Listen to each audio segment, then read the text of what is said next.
Otep à tous, bien-aimés frères et sœurs. La vérité rattrape Emmanuel Macron. Pas plus tard que hier, juste après son discours, j'ai fait une vidéo que j'ai publiée ce matin, ici à New York, bien sûr, en disant que Emmanuel Macron mentait. C'est un menteur, sans scrupules. Le seul diplôme, le vrai diplôme que Emmanuel Macron a pu avoir dans leur école polytechnique, là, c'est celui du mensonge. Il a menti sur ses taxes, il a menti sur le Mali. D'après lui, il dit que s'il n'y avait pas la France, le Mali n'allait pas exister. C'est faux. D'ailleurs, le Mali a eu des problèmes à cause de la France. S'il n'y avait pas la France, le Mali n'aurait pas tous ces problèmes-là. Qui est en train de faire pression sur l'Algérie? C'est pas parce qu'ils ont des problèmes, non. Concernant le Mali, là, l'Algérie et la France sont sur la même longueur d'onde. Il se cache derrière l'Algérie parce que lui, on le connaît déjà tellement et il est vomi par tout le monde.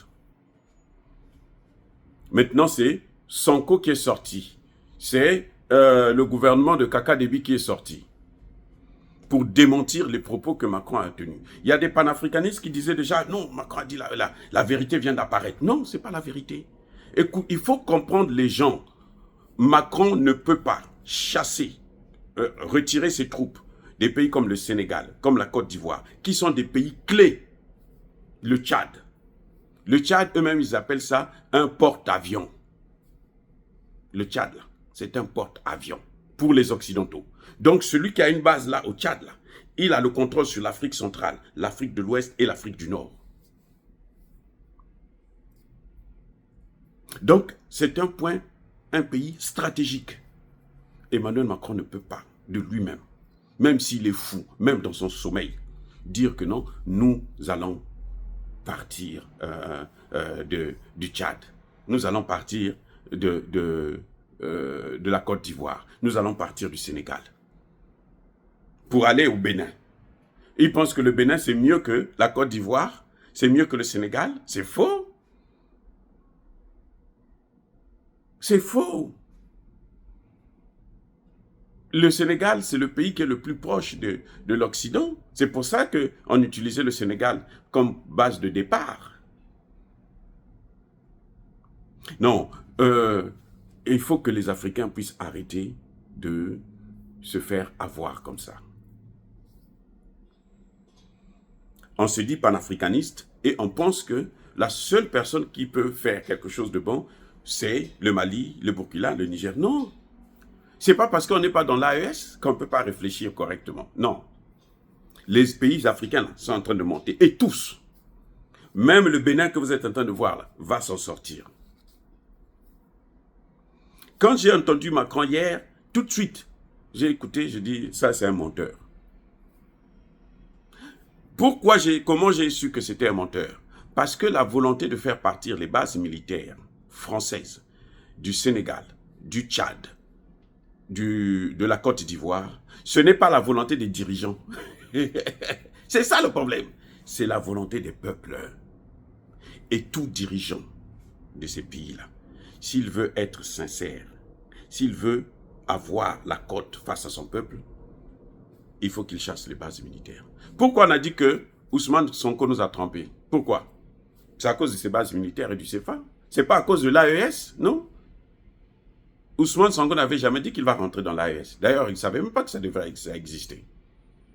Il n'avait jamais dit ça.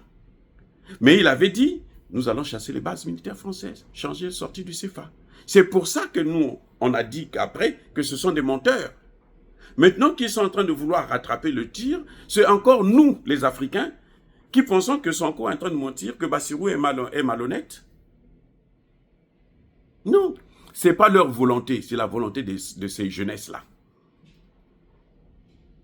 Qui veulent qu'on se débarrasse du CFA, qu'on se débarrasse des bases militaires françaises pour notre souveraineté. Ça ne veut pas, tout le monde n'est pas obligé de faire partie de l'AES. Mais, ce que fait l'AES, les autres doivent suivre cette voie, c'est-à-dire sortir du CFA, se débarrasser des Français et affirmer sa souveraineté. C'est tout ce qu'on demande. Maintenant, s'ils veulent rentrer dans l'AES, s'ils ne veulent pas rentrer, ça, ce n'est pas un problème. Qu'est-ce que nous critiquons chez Doumbouya? C'est le fait de vouloir accueillir maintenant des bases militaires françaises. Doumbouya, son problème, c'est celui-là. Vous voyez que, dernièrement, qu'est-ce qu'il fait? Pour essayer de reprendre un peu la main, il déclare que lui, il va soutenir l'AES. Son port est toujours ouvert pour les pays de l'AES.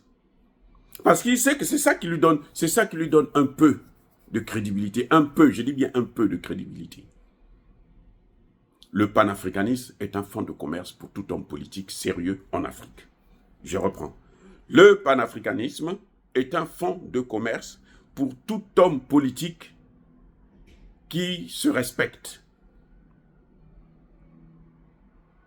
Moi, je crois à ce qu'a dit Ousmane Sonko, qu'il n'a pas concerté, qu'il ne s'est pas concerté avec la France pour demander le départ des bases militaires. Et puis d'ailleurs, c'est même pas encore demandé. Ils ont seulement émis le souhait de les faire partir. Le Sénégal n'a pas demandé le départ. Le Sénégal a émis le souhait de faire partir. Et vous avez vu à l'Assemblée nationale du Sénégal, les députés sont en train de demander ça. En Côte d'Ivoire, les députés sont en train de demander le départ. Parce que les populations veulent le départ de ces troupes-là. Ce n'est pas la France qui veut retirer ses troupes. La France, l'idée de la France était de diminuer le nombre de militaires en uniforme et augmenter le nombre de militaires en civil. Mais personne ne veut tout ça. Ni en uniforme, ni en civil, on n'en veut pas. On n'en veut pas. Nous, on n'en veut pas. Donc, maintenant, il est en train de se cacher. C'est pour ça qu'il est en train d'aller vers le Bénin, vers le Nigeria. Il est en train d'aller consolider les terreaux dans le lac Tchad. Ce sont des espaces que le gouvernement ne contrôle pas très bien. C'est pour ça qu'il est en train de faire ça. S'il voulait partir des pays africains, mais il n'allait pas aller chercher à avoir des bases en Guinée, au Nigeria et au Bénin. Il n'allait pas le faire. S'il le fait, ça veut dire qu'il n'a pas envie de partir. Mais il ne veut pas assumer le fait qu'on est en train de le chasser. Parce que les Français ne sont pas contents. Écoutez bien, attendez, écoutez bien.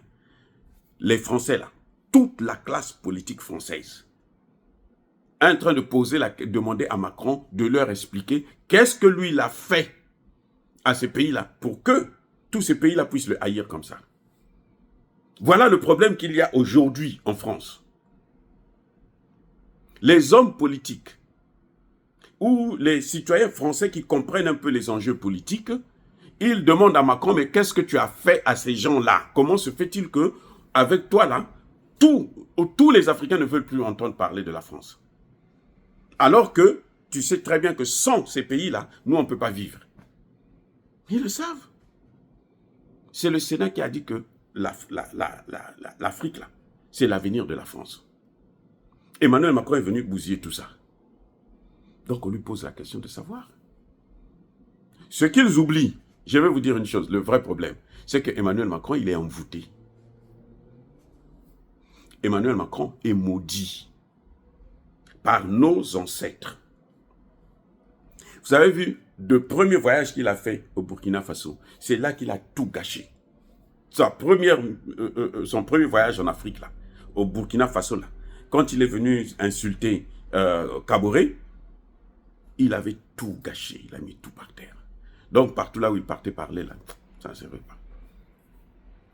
Ce n'est pas Emmanuel Macron qui veut retirer ses troupes. Emmanuel Macron est contraint de retirer ses troupes à la demande des pays africains. Vous voyez, le Gabon n'a pas demandé. Vous avez entendu que ça bouge au Gabon? Parce que Olingi Nguema n'a pas demandé. Mais les peuples sont en train de demander à Olingi Nguema. Le rapport des représentants qui étaient venus de tous les pays, tout le territoire gabonais, il dit quoi? Il y a deux choses qu'on demande à Olingi Nguema, les bases militaires, le CFA, il faut se débarrasser de tout ça. Olingi Nguema résiste encore, mais il sera obligé de s'y mettre. Donc le jour que lui va dire, Emmanuel Macron va encore sortir, c'est à cause de moi. C'est moi qui ai dit, il y a des pays qui ne voulaient pas, et j'ai été obligé de leur forcer. C'est pas vrai. Le gouvernement tchadien vient de sortir un communiqué pour dire que Emmanuel Macron doit apprendre à nous respecter. Ah oui, c'est ce que le gouvernement tchadien vient de dire. Qu'il nous respecte. Il ne demande pas quoi que ce soit, il demande seulement qu'il nous respecte. Parce que s'il ne le fait pas, eh bien, ça va s'aggraver. C'est ça. Voilà le problème que Macron a, c'est cette malédiction. Tout ce qui sort de sa bouche, c'est du poison contre lui-même. Tout ce qu'il fait comme acte, qu'il pose comme acte, ça se retourne comme lui-même comme un effet de boomerang. Il n'y a rien, parce que ce monsieur, il est envoûté, il a la malédiction du siècle. Si vous voulez comprendre la malédiction, là, essayez de regarder Macron, vous allez voir. Il est non seulement idiot, mais il n'a aucune présence, aucune carrure d'un chef d'État. Mais c'est normal. Quelqu'un qui a quitté les Rothschild pour directement être parachuté président, écoutez, sans avoir eu un seul mandat électif, il ne peut pas savoir ce qu'il faut faire. Il ne peut pas savoir, il ne peut pas comprendre. Il ne comprend rien. Emmanuel Macron est perdu. Et il est irrécupérable, les amis. Personne ne peut le récupérer là, c'est fini. Bravo Ousmane Sonko. Moi, je critique souvent Ousmane Sonko, je critique Bassirou, parce qu'ils ont abandonné la voie qu'ils avaient promis. Je savais qu'ils mentaient, mais Dieu merci, je disais toujours que la jeunesse sénégalaise ne va pas dormir. J'ai confiance en eux. Et voilà la preuve. C'est la pression de la jeunesse sénégalaise qui a poussé Bassirou et Sonko de prendre ces dispositions. Et puis, jusque-là, ils n'ont pas encore posé l'acte, c'est-à-dire demander le départ, jusqu'à présent. Mais Emmanuel Macron est en train de le dévancer. Ils ne sont pas partis encore du Sénégal. Le Sénégal n'a pas demandé qu'ils partent encore. Le Sénégal a émis le souhait. Le Sénégal a voulu préparer. Ah, voilà ce qui permet de comprendre exactement ce qui se passe. Vous avez vu quand Bassirou a parlé, le lendemain, qui est sorti? L'avocat de Ousmane Sonko et Kémy Seba, Joanne Branco Bianco. Vrai ou faux? Mais il est sorti pourquoi? Mais il était sorti à cause de... C'est pour répondre à Bassirou, pour dire à Bassirou que ce n'est pas ce qu'on vous a demandé. On ne vous a pas donné le pouvoir pour ça. Ce qu'il oublie, c'est que même si eux, ils ont milité pour qu'ils puissent avoir le pouvoir, ils ont mis les médias et tout, ils ont manipulé tout le monde, mais maintenant, ils sont au pouvoir. Ils peuvent faire ce qu'eux, ils veulent, ce que le peuple-là veut. Ils ont manipulé ce peuple-là, voilà ce que ça donne. Et pour qu'ils puissent faire passer le message, ils passent par la rupture. Il n'y a pas de rupture. Où est son problème à lui? Et en fait, ce qu'il était en train de dire à Bassirou, il était en train de rappeler à Sonko qu'il faut, vous n'avez pas le droit de bouger l'armée française. Les amis, c'est ça que Joanne Bianco là était en train de dire. C'est-à-dire que il faut lire entre les lignes. C'est pas ce qu'il dit là qui était important. Non, ce qu'il dit là, c'est pour capter l'audimat africain. C'est pour que la jeunesse africaine là, puisse prêter attention à ce qu'il est en train de dire. Mais le fond de la situation, c'était pas ça. C'était un message clair qu'il était en train de donner. Parce que c'est lui qui a fait la promotion et maintenant il veut, il a utilisé ce peuple-là, mais il ne savait pas que ce peuple-là a des objectifs qui sont différents de ce que lui il pense. Et c'est ce que les Sénégalais sont en train d'exprimer. Et ils ont fait pression sur Bassirou.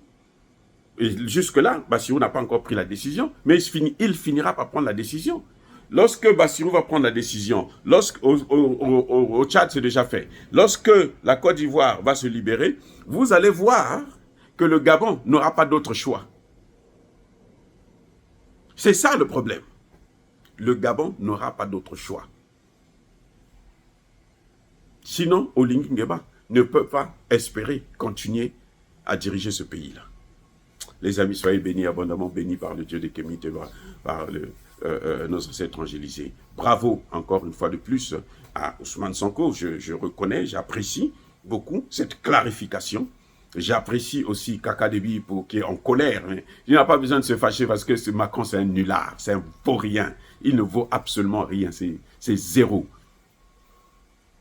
Donc, maintenant, nous allons vers la libération de tout le continent africain. Soyez bénis, abondamment bénis par le Dieu des Kémétés, par nos ancêtres angélisés, mais que tous ceux qui persécutent le continent africain, le pillent et le déstabilisent, qu'ils soient noirs, blancs, chinois, arabes, juifs, indiens ou qui qu'ils soient punis, maudits, foudroyés, neutralisés, écrasés, effacés par le Dieu des Kémétés, par nos ancêtres angélisés.